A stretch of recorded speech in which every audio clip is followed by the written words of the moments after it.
السلام عليكم ورحمة الله وبركاته. انت نمت إله ونحريسته، انت حنوسن إله عافية وحي مراد له مراد خير له إله سي آمين. ما أنت رياض وحيكو بيغان تهي لواتني أفرتي بيشي لويتنا ذو الحجة كون أفر بقول أفرتني تدوا كو بيغان توانكي بيشي لحاد لوادا كون لواتني لحدا وركي أودن بي أيا وحين سوق قاري شيء magaalada Gaza waxaa ku dhintay kuna dhaawacmay duqeymo ee Israa'iil ka geysatay Gaza. wasaaradda caafimaadka ee Gaza ayaa Arbacadii sheegtay oo maanta ah in 3 Falastiiniyiin ah ay ku shahiideen halka 5 kale ay ku dhaawacmeen 24 saac la soo dhaafay. 24 saac la soo dhaafay kadib weeraro ay ciidamada Israa'iil ka fuliyeen meelo kala duwan ee ka tirsan marinka Gaza. 2 qof oo Falastiiniyiin ah ayaa ku dhaawacmay rasaas ay fureen ciidamada Israa'iil lagu beegsaday xerada qaxootiga ee Nusayraad ee magaalada Gaza bartamaha Gaza. sidoo kale madaafiic iyo weeraro badeed ayaa lagu qaraacay qaybo kala duwan ee magaalada Gaza. weeraradan ayaa qaybo ka ah xadgudubyada ee joogtada Israa'iil lagu eedeynay inay ku hayso heshiiskii xabad joojintii ka dhacay October 2025. ururka bisha cas ee Falastiiniyiinta ayaa sheegtay in shaqaalahooda ay isbitaalka u qaadeen qof ku dhaawacmay rasaas lagu furay galbeedka xerada Nusayraad.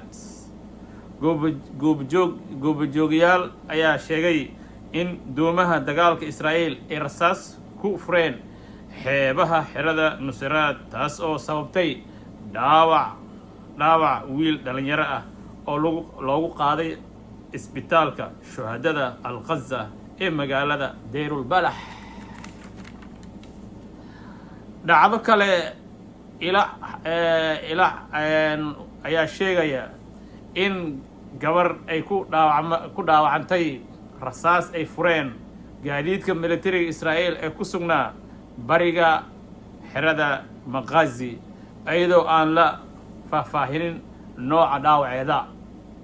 dhanka kale madaafiicda Israa'iil ayaa duqeysay deegaanooyin ku yaala bariga Deirul Balax iyadoo bariga Khan Yunis ee koonfurta Gaza.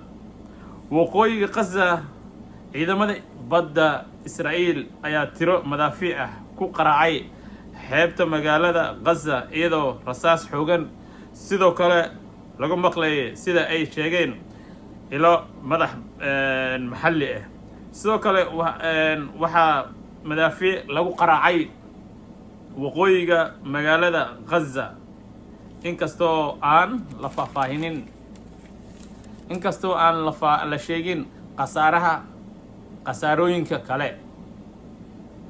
dhanka kale wargeyska Haaretz ayaa sheegay in taliyaha guud ee ciidamada Israa'iil Eyal Zamir uu ansixiyay qorshayaal lagu doonayo in dib loogu bilaabo howlgallada militari ee Gaza.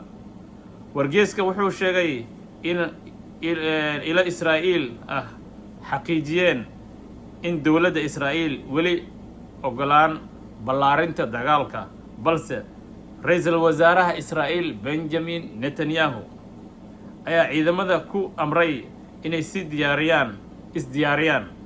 ciidamada Israa'iil ayaa ku doodaya in Hamas ay dib u dhistay awoodeedii military, taasoo marmarsiinyo uga dhigaysa dib u bilaabada dagaalka Gaza.